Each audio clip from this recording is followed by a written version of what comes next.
Well, hello YouTube, it's me, Fortmaster, and welcome back, and I honestly can't believe I'm saying this, to another Half-Bred Chaos reaction. So yeah, haven't done a reaction to anything Half-Bred Chaos related in a while, mainly because, a lot of the videos were more outdated since the releases of chapters 3 and 4, and they also just haven't put out anything new in a very long time. Actually, when was the last time I did a reaction to one of their videos? Let me check. Yeah, so last one was on April 1st. Okay, nice. But yeah, so apparently from what I understand, I think I saw like on a community post they posted, apparently their computer broke, which, yeah, that sucks. But, it's all fixed up now, hopefully. They have this new video out, and, speaking of the video, this is a complete guide to the egg in chapter 3 and 4 in Deltarune, and it's spoiler safe? I mean, at this point, I don't really think you have to worry about spoilers. The game's been out for a while. Though I guess, that is always kind for, first-time new players. And honestly, like, I didn't know this video was coming out, but it was suggested to me on my Discord server by underTraveler. And they did say it's more than just a tutorial and it's, worth checking out anyway. So, I mean, it's the first new video that they've posted in a long time. And, it could be very interesting. But, really don't have anything else to say here. So let's actually get this thing started. So, of course, as always, original videos linked in the description if you haven't seen it yet for some reason. Corner video will lead to my Let's Play of the day. And if you like this video or any other video that I make, I'd very much appreciate it if you gave the video a like and subscribe to my channel, because almost 3/4 of the people that watch my videos aren't subscribed, and I'd very much like that to change. Because, like, we've already hit my goal of hitting 6,000 subscribers before the end of the year, and at this point, I honestly just want to see how close to 7,000 I can get before the end of the year. But yeah, with all that out of the way, let's get this thing started then, shall we? Howdy. Are you struggling to figure out where to put your eggs in chapters 3 and 4 of Deltarune? Or maybe you're still not sure where to find them and terrified of spoilers? Well, fear not. I'm sure this will be a nice, quick little video I can get out in time to help new players, right? Yeah. Yeah, and even then, this video came out in November, not October. And thinking about it, actually, so I know in chapter 3's egg, you put it in the classroom next to Temmie, where she's singing and stuff like that. I don't think there is an official place to actually put the chapter 4 egg yet, is there? Because usually it's always like you do that the chapter after, sort of deal. Wait, no. You usually do it in the same chapter, but chapter 4 there was no, like, city. There was no. But yeah, in chapter 4, never mind. There wasn't a chance to really go anywhere after you left the Dark World. Yeah, okay, never mind. It's coming back to me. Oh God. Oh God, it's the wonders of a new, Half-Bred Chaos video after chapters 3 and 4 have already come out. Because it means now we can get, actual updated jokes and memes in the video.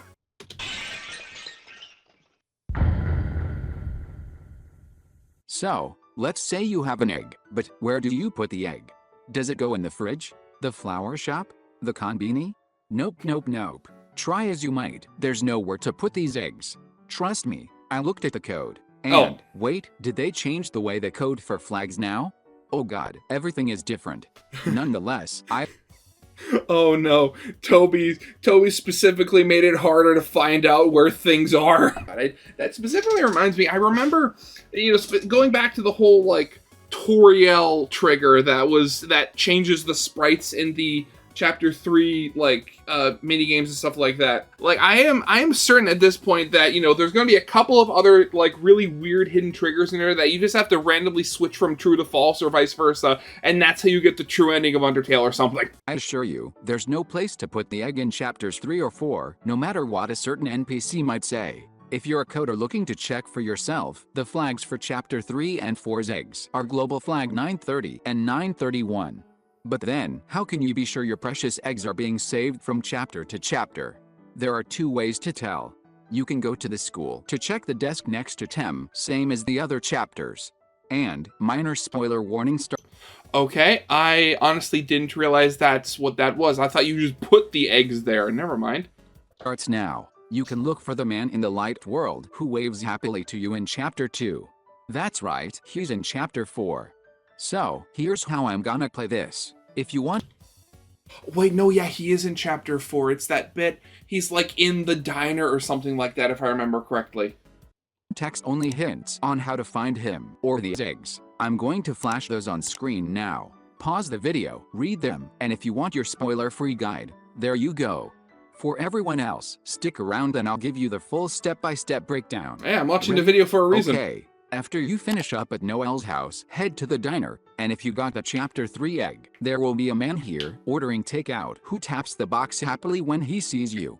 As far as I can tell, this is the only part of the light world, other than the school, that runs any sort of checks related to the eggs. So, mystery solved. Okay. But maybe you need help finding the eggs in the first place? Don't worry, fam, I got you covered. Okay, so so it's been a while, and actually thinking about it, I don't think I've ever actually gone back to Deltarune and actually get the eggs in a save file or anything. But thinking about it, so in Chapter 3, you have to wait. God, what is it? There is I forget. You have to get something. And then when you, on a specific enemy, you can walk left when you select the option with an X, and that gets you to the area to get the egg. That's like the Game Boy world with all the 7 aces, if I remember correctly. I remember, you get in Chapter 4, it's in that weird hospital area. I can't remember how you get there though. For Chapter 3, you need to perform the following steps before you get to Shadow Man.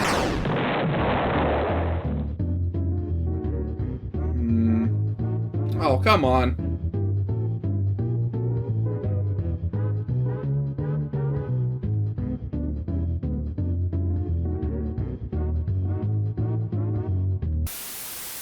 Use the warp door south of the green room and head to the TV world entrance. Head right past the Wild West shootout segment. When you see the room with the TVs, head up to find Lancer. Take at least one Lancer controller from these consoles. Head back down as far as you can go, then left past a quiz. You will find a puzzle game that requires Lancer to turn all the X's into O's. What's that? The games are already switched off?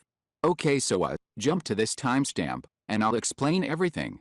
For everyone else, hit them in the following order to get a block. Then you can use Ralse and the blue block to hold down these 2 buttons to unlock the chest for a revivement.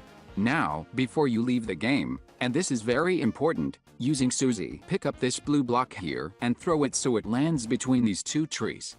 If you messed this up already, don't panic, just ring the bell to summon the blue block back. Once the block is between the trees, proceed to this area here, south of the green room. Yeah, I'm Walk into remembering the all spotlight this. and let it catch you. When the guard asks, tell him you're a cheater and you're heading nowhere. Once you're in nowhere, head to the far right and you'll see another puzzle game. Play it, push the blue block onto the switch, but be careful, because if you mess up, you'll have to backtrack to the bell from the earlier room before you can try again.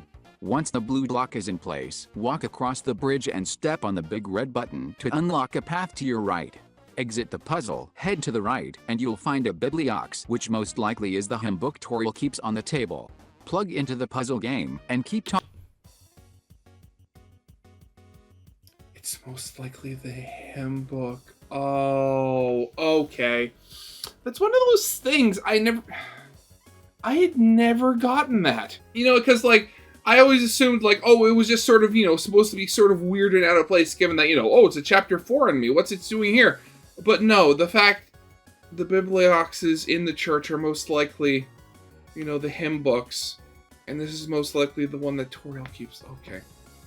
Again, this is why I watch videos like this. I am the kind of person that just glazes over little details like that and never really thinks about them at all. Talking to him here until he asks you to head to the right. Doing what he says brings us to the kitchen, but there's nothing to do here. Instead, head back toward the bibliox, and there should now be a wardrobe here. Interact with it, then talk to the bibliox one more time to get the trip ticket. If the game consoles weren't working Trip earlier, ticket, that's you can also out of go to me the to get. Gacha machine, found in prize room B, and put in 1,225 points. After you finish with that, you should find the ticket you need on the floor. Now, exit the game, backtrack to the warp door, and teleport to Golden Sand. 1225, yeah. Head right toward the stealth zone, then up into a room full of trash cans. Get into a battle with the Ribic hiding in the trash can, and choose Ribic, it. that's the now, item. Instead of picking an item. option, we're going to place the cursor over the option labeled Croak on X and hold the left button. If you've done everything correctly, you should see the heart start to move. Keep holding left, and bam! Now, I am not going to delve into the wild shenanigans going on here, so instead, let me just say... Well, the map spoilers start now, I guess? Okay, like, honestly, what is going on with this video and, like, spoilers? Like, if you're looking up a guide to, like, find the eggs and what to do with them, I would assume that you at least, know the game. Like, why? And, like, to look for them. Why are you so worried about getting spoiled if that's the case? There is a room to the west. There is a tree to the north. He is behind the tree. If you want to explore this area on your own, now that you know how to reach it, this is your spoiler warning. But if you want some hand-holding, say no when he asks if you'll forget him. Say no again when he asks if you're sure that you won't. You can answer either yes or no on the third and fourth questions. Say yes when he asks if you want to meet him again, and he'll give you a schedule which seems to provide hints for how to find him in each of the chapters, including Chapter 5, where he will apparently be harvesting the wheat. Either yes or no seem to be fine when he asks if you wrote any of that down. Actually, wait a second. Something I just realized. So before, like, everybody, kind of rightfully says that, there's going to be the 5 shadow crystals. So what is the secret boss going to be after that? If we only get, commands or hints on where to find him up until, like, the 5 days, does that mean the eggs are only going to, there's going to be, like, no eggs in chapter 6 or 7 either? I mean, I could imagine, no egg in chapter 7 so you could get whatever was unlocked, but no chapter 6 one. Huh, I had never contemplated that before. Believe when he tells you to put the egg somewhere, what he actually means is, don't leave it nowhere. So, don't worry about putting it in a fridge. Just save your game when you're done, and the egg should be safe. Finally, you can choose to say yes or no on the final question about there being shame in an egg. It doesn't seem to affect anything. Wait, did Chris just change sprites?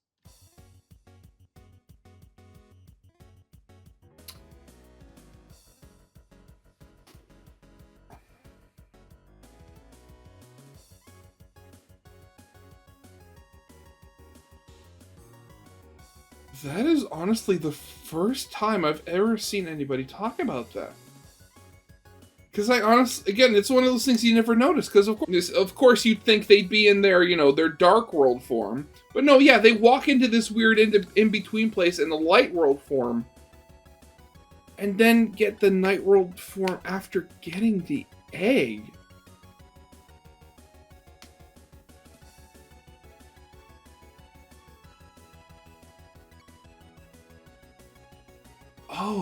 Oh, that's weird. Okay. Wait, what? Okay, that was weird. Let's see if Chapter 4 is even weirder. Again, minimal spoilers. It definitely is. When Rousey leaves the party, you'll find yourself climbing a tower while Susie talks about the prophecy. When you reach the top of the tower, instead of following her to the left, head through the door to the right. You will see a room with stained glass windows and 4 different NPCs scattered along the hallway. Right, yeah, okay, now I'm remembering how you get to this, how you find this one. It's like you have to look for the one window where, like, you see this little shape right here. It's actually an upside-down egg, and you have to find the one where the egg is right side up, and you walk into the wall directly beneath it. Keep heading to the right and checking the windows for the one with the egg pointing up toward heaven, about 19 windows from the 4th NPC. However, once you're walking to the right, it's very important that you not turn around, because if you go left here, you will find yourself warping back to the beginning, making this very confusing to navigate. So, again, from the NPC that says, I don't know, count the stained glass windows, or look for the one that looks like this. There's a ton of interesting lore here, tiny particularly distance on the or left difference. bookshelf and to the far right of the room, but the important thing here is the loading zone between these two rooms. This door is the trigger for the room in between, so just like in chapters 1 and 2, go up and down to enter and leave this room over and over until you reach it. And, oh hey look, it's the missing 7th flying ace. Again, that's definitely one of those things, like, the part of me that's always hated getting the eggs has always been, the fact that you just have to endlessly walk between, 2 rooms for most of them. But why is chapter 3's so much more different? Like all the other ones, it's very much, just, a small random chance when you actually, walk between the 2 rooms. I mean, and chapter 4's is a little bit different because it's kind of, the rooms where you have to walk between are a little bit out of the way. But why is chapter 3's, like, it's, like, so complex and convoluted? Where, like, oh, you have to get, like, this specific item from a specific way, or 2 specific ways at this point, at which point you then have to, like, fight a certain enemy, and, like, get caught doing something else, and just... Why? It means something, obviously. I just want to know what it is. But, where's the tree? Well, it's over here. But you may find the room in between to be difficult to navigate because most of the objects are dark, invisible. yeah. My advice is that the man and his tree are to the immediate left of this door, and the canvas they want you to interact with will spawn at the door once you talk to them. And there's a few secret objects over to the right if you feel like stumbling around in the dark to find them. There's also a sink over here, so you can wash your hands after you're done getting the egg. This makes sense in context, I swear. Wash your hands after you get the egg. Yeah, that does sound really odd out of context, doesn't it? I mean, unless, you're in Europe, because I know, in North America, eggs are washed, but that takes off the protective coating on them, and that's why you have to put them in the fridge. In like Europe, they don't wash the eggs, which means they're shelf stable, but you also get the slight chance of there being, like, of them being dirty. But wait, what if you've already beaten chapter 4? Is it too late to get the egg once Ralsei is back in your party? No, actually. If you're near the end of chapter 4 and haven't found the egg, use this wisp thing to backtrack to the golden door. Head through the room of books until you reach this room with the titan spawns that flicker away with a light. Near the end of this room, you may notice a pair of platforms that seem to lack a purple wall whenever you're in the dark. That's because there's an invisible floor here. Walk across it and head up to find a secret room. To the right, you'll find a hidden prophecy about the angel, and to the left is an NPC that asks if you've forgotten anything. Regardless of your answer, he'll open a door that warps you back to the room I described earlier. Wait? What? Okay, so apparently you have to lie and say you didn't miss anything. So we had to be a cheater to get the first egg, and a liar to get the second egg. Weird.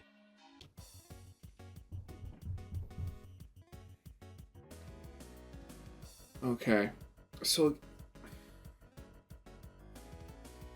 it's one of those things, like, again, like, when people first discovered the eggs, everybody just sort of assumed, oh, they were literally, Easter eggs. Like, they weren't going to do anything important. But, like, that specifically, you have to be a liar, you have to be a cheat, and the fact you have to be a liar and a cheat to get the 2 eggs in chapters 3 and 4. God, this has to symbolize something. It has to get something. Because, like, it's the whole thing of, like, it's showing that Chris has done something, that they lied or cheated or something. Especially with, how specifically they call out Chris on the 3rd and 4th egg. Like, the first 2 really didn't call out Chris really at all. You just sort of got them. But there's actual meaning between the second 2. What's chapter 5's gonna be like? Anyway, he'll open a door that warps you back to the room I described earlier, with the stained glass windows and the entry point to the room in between. And that's all the eggs in chapter 4, or rather, that's all the eggs that are actually obtainable. Technically, there is some very odd code, implying that the chapter 4 egg was originally going to be won by beating the annoying dog at this climbing race, as there's an unused object labeled Tower Dog Egg in the chapter 4 game files. There's also an Easter egg in which you can see a vision of Joking Tin in a nest of soccer balls, which are, apparently, his eggs. I don't want to spoil how it's gotten though. So, if you're trying to find it, check the pinned comment down below the description, or the readme, if I remember to put one of those. You know, I'm legitimately going to read that because I've never heard of that dream with Jockington and the soccer balls before. Anyways, there's still one more egg we need to talk about, and there's simply no way to talk about this without spoiling like Hey, 5 I don't different care. secrets. So, this is the final spoiler warning of the video, okay? We are delving into the darkest parts of the closet now. Hit me! Okay. All the way back in chapter 3, before the battle with Tina, head south from the green room to a room full of dust, and then left past the snack room and the golden Sams till you reach this room full of televisions that give you quizzes as you walk past them. In the southwest corner of this room, you'll notice one of the televisions has a green screen. Wait, green screen? Oh my god, I just got the pun. Anyways, if you click on this green screen, you should find yourself in the secret bonus room, not to be confused with the one to the right that contains the golden and silver Sams. Within the bonus room, I didn't know about either of those. Did I see those green screens? I don't think I did. No, if I did, I didn't even notice them. head right past the treasure chests, and you should find a closet which contains a peepus. If you've beaten Spampton, you'll get this cool cutscene where your secret item transforms back into Spampton to talk to Tina, which means we finally have a sprite for the puppet scarf. But if you're on the weird route, or if you skip the Spampton fight in Chapter 2, you instead get this alternate cutscene where Tina leaves the peepus on the ground, allowing you to pick it up and carry it with you. And honestly, I think this consolation prize might just be better than the actual one because the peepus is great. If you keep it in your inventory, eventually, it'll start chirping like a chicken. Perhaps a very glitchy chicken?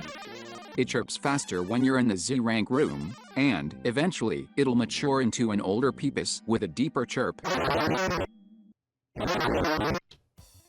Okay, so I knew there was the alternate version of the cutscene if you didn't have Spampton and stuff like that. I did not know the peepus was... I did not know it made noise. God, that is weird. What is Spampton? I mean, I know he has a long nose, but I didn't think he was an actual bird. Thankfully, it's quiet when you're in a cutscene, or by yourself, although it can get a little glitchy if you try to open the menu mid-chirp. Apparently, this is just what the chirps sound like if you remove the code distorting their pitch.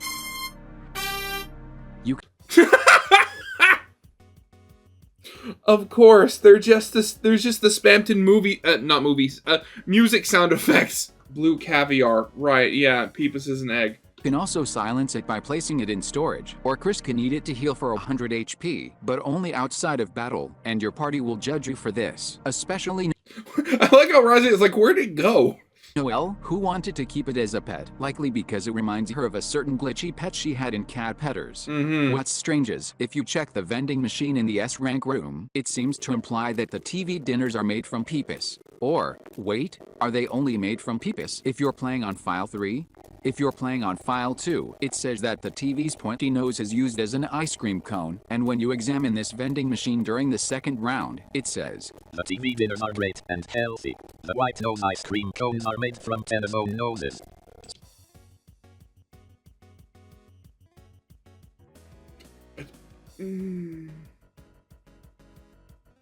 What does it say in file slot 1? I don't remember. Why? I find that more disturbing than the Peepus. So, are these two things correlated? I have no idea. Regardless, that seems to be every egg we currently know about. But what do they do? Is there any I've been cramming additional information into the part of the video since Halloween help. reason to get these eggs? Well, as mentioned earlier, if you get a Chapter 3-1, you can find a man in Chapter 4 getting takeout at the diner. The number of eggs you've collected also impacts the donations at the fountain in the church dark world. Seems the donation amount increases by $1 dark dollar for every egg you've found, allowing you to get the Gold Widow or the Bitter Tears for slightly less money. Wait, did that just break the dialogue? Holy Congredero. Seems I just discovered a glitch. Huh, okay. I didn't know that. That's really interesting. If the egg pushes you over the donation amount needed for the next item, the NPC still congratulates you as if you got the worse item. And speaking of these items, Bitter tears. Wasn't there a peculiar book in the room just before the egg that mentioned a bitter water falling from the stars to become glass? And if we try to use the conch shell in chapter 3, it also mentions being surrounded by washed up glass. Yet, I'm gonna need a while to fully unpack all the lore Toby wove into these things. However, going back to Noelle's odd relationship with peepas and eggs for a moment. Her blog post about cat petters also mentioned that all the pets... Almost definitely a reference to the Pets games. Okay, what is this? This is obviously like a mod or a fan game or something. What is this, and why is it Tenna? Were made up of animating colored circles. And I can't help but notice that in the chapter 4 prophecy, about a tale of hell which will crawl, the image we're given as a reference is, indeed, a bunch of blue circles, stringing together in a tail. Which might actually be the pointed tail that the children followed, given one of the sprites for this prophecy, located in the game folder, looks like a question mark with a pointy, spear-like end. The caption of the prophecy here, Roots, seems like it might be related to the song, Root, 8-bit. Found in the final board game, just before you go to the shelter, and get the shadow mantle. And, if we push even further, past a room with this tale prophecy, we can also find an NPC who says, before the clock strikes midnight, the shadow will grow. Oh, the shadow will grow serpentine. And of course, nobody takes it seriously because it's right next to the Jockington will grow a beard prophecy. Of course. God, I just have to say, like, watching this video, it's realized how much I've missed Half-Bred Chaos's videos. Because, again, like, they do such a good job of just pointing out things that I've literally never thought of before. Even when the clock ran back, the shadow was growing. A patch of shadow, slithering on, serpentine. Wait, so, we're referencing cat petters, but like, using the imagery of snakes? Seems weird. Unless this tweet from Temmie, claiming cattails are actually just snakes in disguise, I've heard that one. Is secretly a hint? And, holy congredero. Do I need to start taking tweets from non-Toby accounts into consideration for theory crafting now? If you do, that just opens up such a massive door. What is this? I don't even... Welp. For now, I'd like to highlight a different detail, an impact of the eggs felt only by the PlayStation Edition. And that would be the trophies. Oh, the achievements, Unlike right! traditional trophies that mark some difficult or obscure achievement, these seem to be comically easy to obtain, even on accident. Like, equip a piece of armor, or get hit 4 or more times in Chapter 1. These trophies are so easy to obtain that avoiding them all actually looks to be impossible, since some of them are awarded simply for beating the chapter. But what if I told you there was a super secret reward for beating the game without getting any of these trophies?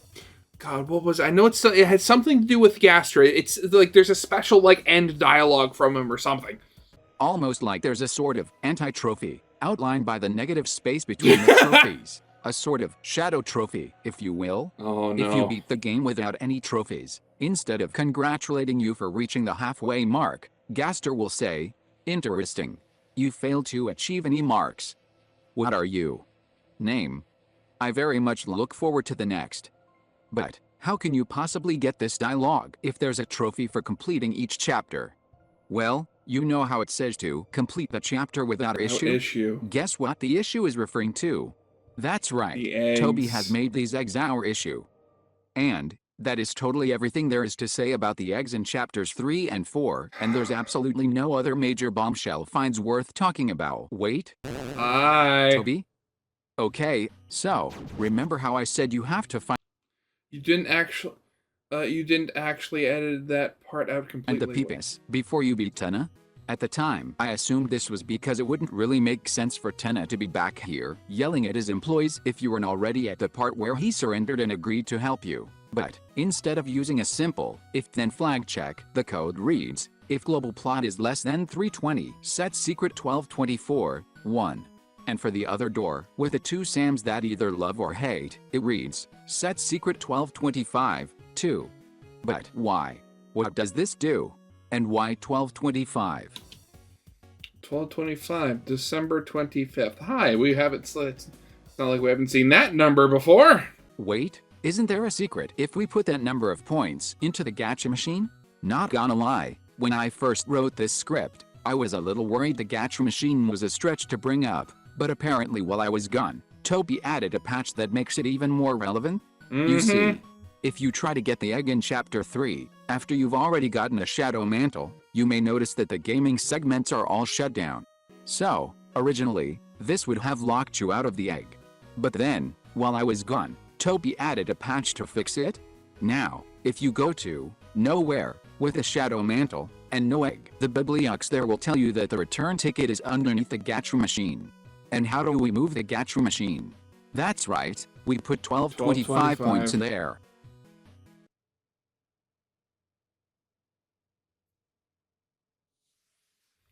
Yeah, and you go to the weird dimension where Chris has lost an arm or something like that.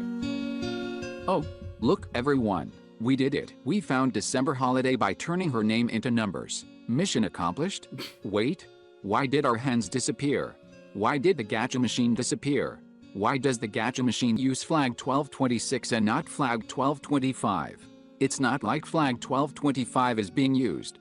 I have so many questions, and I feel like it's going to take a very long time for me to make sense of half of this. So, thank you all for your patience, and for, keeping me alive during the winter months. Seriously, I know I've been quiet, but literally every single one of those donations from last time kept me going, so, thank you all so much for your support.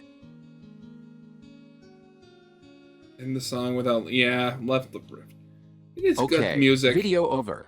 Now, some of you may be wondering where I've been for 5 months. Well, first Microsoft tried to automatically update my laptop while it was sleeping in a very hot room with no fan. Then they sent a very special update to my PC which completely broke it. So, deprived of all computer access, I decided to head into town to look for a solution. And while I was gone, my oldest cat, Quinn, he got really hurt, and I wasn't ready to say goodbye. Oh, that sucks. I don't know how to describe in words how badly this broke me. Imagine calling your family to tell them a beloved pet has to be put down. Now imagine, as your hand is hovering over the phone, that you realize it's not just your family. You have to explain this to thousands and thousands of people.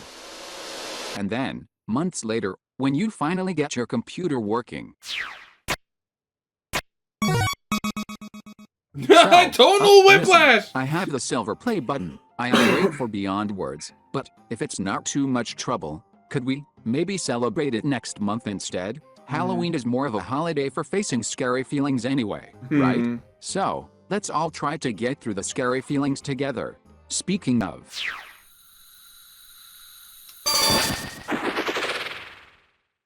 What was that this about? Is HC, also known as hexachlorothane. You might know it as the deadly World War II smoke that's now banned from military use in most countries. Or that green gas that I sometimes see deployed alongside tear gas. And listen, I don't care what side of the political debate you're on, because neither do gas weapons. I just want you to know that, if you should encounter a plume of green smoke, it is not tear gas. This is a deadly neurotoxin, one that likes to cause cancer and destroy your liver. So, please, don't forget, if you see green gas, hospital, fast. Okay, that last bit was a bit out of left field. Is that specifically just about what's happening in the US right now, or in various other countries? Actually, where does Half-Bred Chaos live, now that I'm wondering? Honestly, not important to the... honestly, never mind, not important. But yeah, again, I am so happy that, Half-Bred Chaos is finally back. I'd honestly kind of given up hope a little bit, because again, God, it's just, as I pointed out, there were so many just little things in this video where they were something I had never known or never really heard about or never thought about. And Half-Bred Chaos is that kind of YouTuber where they make videos that consistently do something like that. I've watched, many other Deltarune theory videos, many. but not many of those creators hit me in the same sort of like, oh, did you know this sort of spot that, Half-Bred Chaos does. So it's good to have them back, and I am very excited for them to put out more videos in the future. But yeah, that's definitely going to be it for now. So yeah, I hope you guys liked. If you did, leave a like, subscribe if you have not, and I'll see you guys next time. Goodbye.